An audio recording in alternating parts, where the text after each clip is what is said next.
Hello, and welcome to Startups in Real Life. We're in week eight of a 10-week, 2 times a week series with Rae Hames to talk about all things startup. If you have any insights or support, we'd love to hear from you. Give us a shout out. So let's get to it. You ready? You ready, Let's Rae? do it. Let's do it. We're talking about confidence today. I've got my confidence hoops on. Okay, good. Because we definitely are going to kind of dig in a little bit and try to really understand how you make decisions as it relates to the pre-launch prep. Part of this is about we haven't got the validation, from multiple stakeholders yet, and we're just having to kind of make our own decisions based on the past experience we've had, and so it's kind of exciting. So we're pre-product market launch. We don't have loads of customers. We don't have big budget for market spend, market research. So let's go through some of the big decisions that you have made and that we've made together to see how you got there and see if we can give some insights and also some reflections for ourselves. So you ready? Yeah, let's do it. Okay. So what are some of the biggest decisions that you've had to make so far in the pre-launch phase? And how have you approached making these big calls with imperfect information? I think that the biggest decision that that I had to make, and then we had to start making as a team collectively, was whether or not we were going to pursue this in the first place. I think that coming out of our last company, I spent 5 years building that business, and I was super passionate about it, and it's on a very solid trajectory. And in a lot of ways, the idea to spin out a more tech-focused entity was, it was like, do we need to do this? You got a business that's trucking along, that's doing just fine. Like, what's the driving force behind making this big decision? Starting a company is not easy. You've done it more times than I have, but I think facing the idea of like, am I ready to do this again? Am I ready to start from square one again? Was a really big question I had to wrangle with for, honestly, a couple months. And I think that starting from that point, once I really did decide, like, I believe so much in the technology that we're building. I know that there's a market need based on our past company and like the customer types that we were engaged with there. And I'm really curious about how far we can take it. I think that like kind of inner drive for me was like one of those things where I'm like, if I don't go after it, am I going to regret not taking this path? Is future me going to look back in 10 years time and say, you could have done more, or you could have done something really interesting, and you just kind of took a safer route. Mm-hmm. And so I think that line of thinking is really what got me across the decision point to say, yeah, I do want to try this, and I do want to see how far we can take it. And then, I think that that's when, once I had made that personal choice, I think that that's when we started talking across our larger team and seeing how viable it was going to be, and bringing the right partners to the table to make it happen is a whole other set of decisions and conditional if this, then that right style of decision making. But I think that it really started with some kind of like deep questioning of what I wanted personally. Yeah, I think you're bringing up that word that, I think we both love, even as it relates to the people that we bring into a team, curiosity. Like, that's such a key piece of, I think, the entrepreneur too, of just making sure that you're constantly going under a rock and just seeing, what's there. And yeah, it's kind of neat. Okay, so now let's get into a specific. So as you shaped the offer, I almost want to put a capital T, capital F, features, pricing, target buyer, where did conviction guide you, and where did you need to kind of stay flexible? How did you find that balance? Because there may have been people challenging you on some of the things you had conviction on. So I'd love to hear. Maybe there were. I think it's funny. I mean, looking back on this, like, I think it's funny how far we've evolved on almost all of these elements in the past few months. I think that when we first started drafting, like, what's our business model? Who are we going after? We'd started with the assumption that we were going to be targeting mid-sized brands building in-house teams, and we'd be charging like 10 grand a month Mhm. for a mix of the platform features that we're launching with and more hands-on recruiting support. And this was based on our understanding of our past companies, target customer profile type, what their pricing threshold was. Like that type of subscription would be very attractive.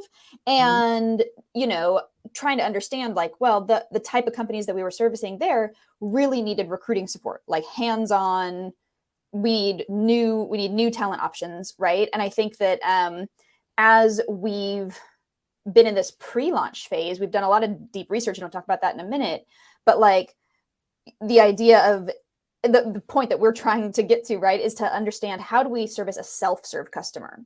somebody who's going to come to the platform, is going to choose which features they want, build their subscription plan, and more or less work independently within a tool set. I keep comparing this to something like, to Gusto or any other Mhm. um, platform and set of technology out there that customers can use with just a little bit of training and guidance. And it's not it is just a different business model. And I think that that's kind of where we've landed, right? Is like, Yeah. this is a totally separate target customer profile. And I think that and the pricing thresholds that we've got to we got there a mix of what I talked about research. It's like looking at the competitive landscape, seeing what other tools are in market, how are they charging, and doing customer interviews and saying, what do you think this would be worth? What would be saving you time? What would be a great value for you?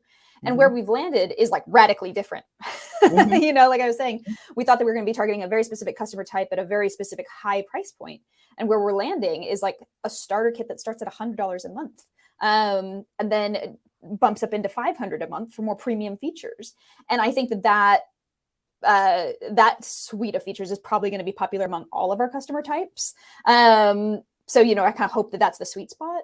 But then we Mhm. also have an enterprise option that has more analytical tools and functionality for larger scale companies or companies that are much more data driven that need deeper custom reports. And that's going to be loosely priced on what their reporting needs really are. Yeah. Yeah. But I think that to answer your question about like how we got here is more or less through like the scientific method. Like we had this hypothesis of who that customer was going to be. And then we've been doing research and we've been going through, like I said, those kind of two channels of like independent research on our own. As you said, we don't have a big budget to engage market analytic firms, and we don't have a ton of ad spend at our disposal to test and learn different messages. But what we can do is just elbow grease it and talk to as many people as we can get in front of. And I think that the other thing that is interesting that does inform how we've thought about this all along is like in general within SaaS pricing, you can look at high cost, low volume models, or you can look at low cost, high volume models. And we started in the first camp and we're going to actually launch in the second. And, I do, after a lot of discussion, think that's the right fit for us because the more customers that we have using our product, the more we're going to learn, Yeah. and this goes back to setting ourselves up for, if we have enough volume of data to work with and to learn from, we'll be able to optimize both our feature set and our pricing over time. Yep. Yeah, I think, as it goes back to the offer, if I could share a little, like, we started with, like, 3 very distinct, almost products, feature sets Yeah. with 3 tiers. So it was almost Yeah. a 9, selection that a customer could have. And I thought it was interesting because, we had a lot of conviction around that.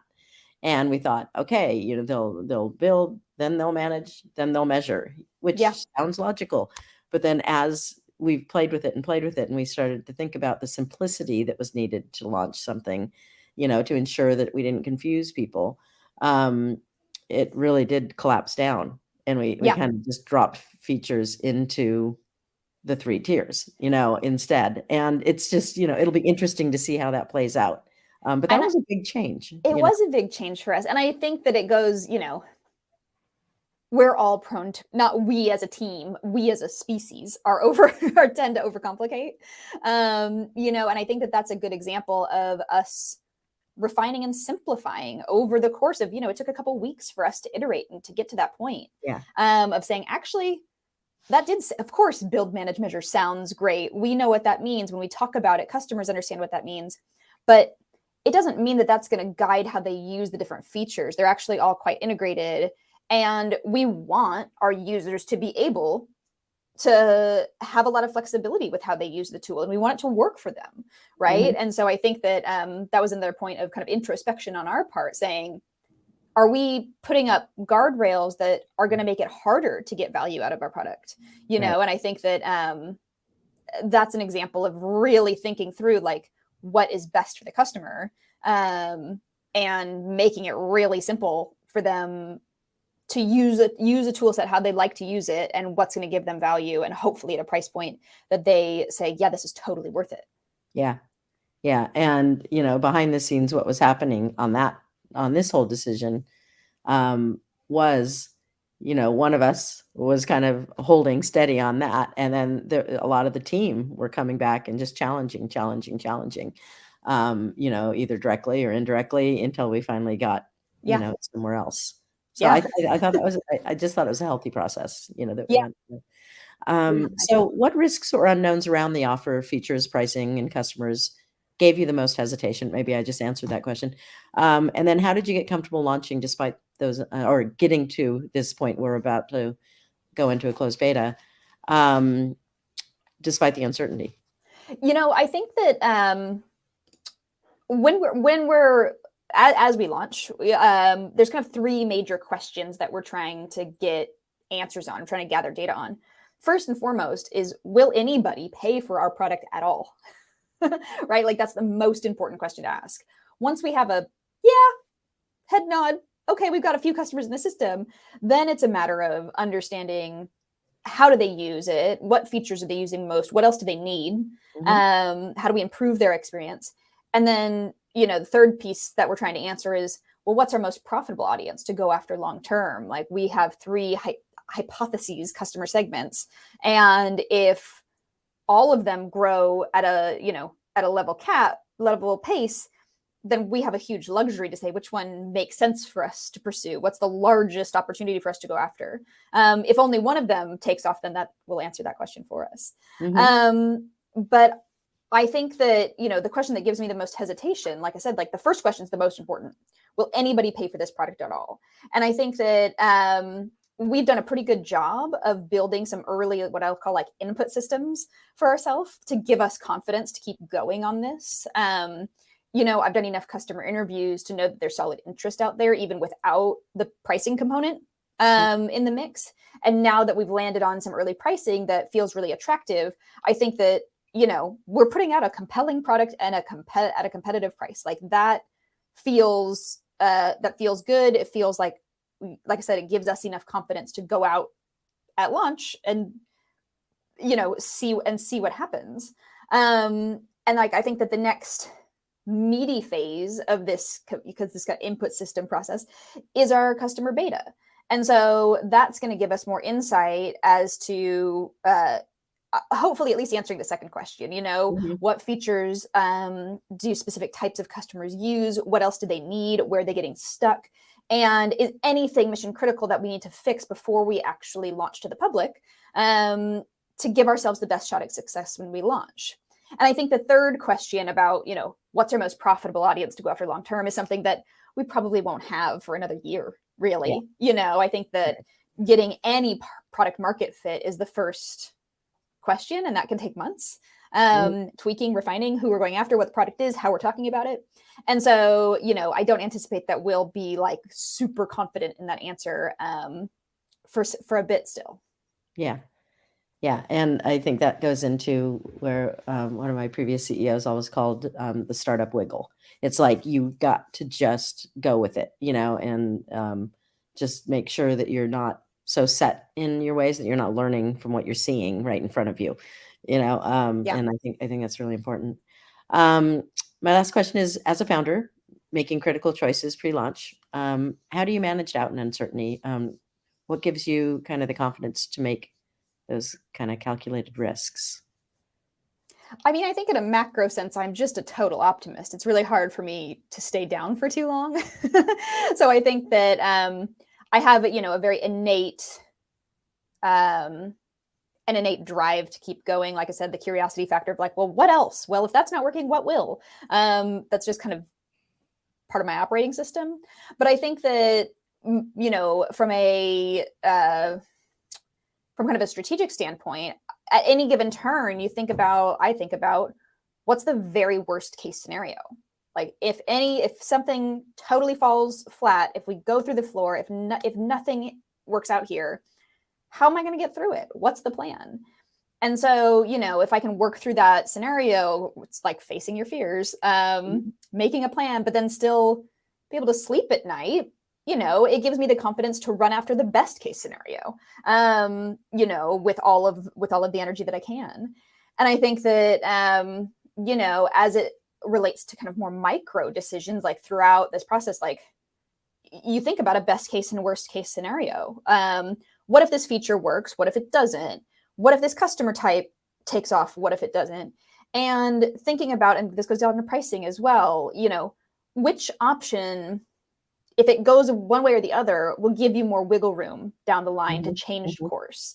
And so, on the pricing model, if we start at a very high cost subscription and we have no customer traction, it's going to be a lot trickier for us to just cut prices, and hope that we find a threshold that works, as opposed to starting at a low cost model, having loads of interest, and then being able to justify price increases and hopefully at some amount of scale. Say you have 50 customers and they're all happily paying $500 a month. That gives us a lot more, leeway to say, okay, well, what other features could we add to this at a profitable margin for ourselves to raise prices and do that over the long term and be able to do that over a broad customer set. Like that is an incredible scenario to find ourselves in. So I think that that's also a piece that I would say as it relates to not macro optimistic thinking, but more tactical decision making. Think about which decision will give you the more opportunities to get out of a bad situation down the line. Yeah. That's great. Well, thank you. I appreciate, you kind of being open. And I think that, the next couple weeks are going to be where we're going to really put everything to test and see how that goes. So we'll be talking about that next as well. So have a good rest of the week. You as well. Take care.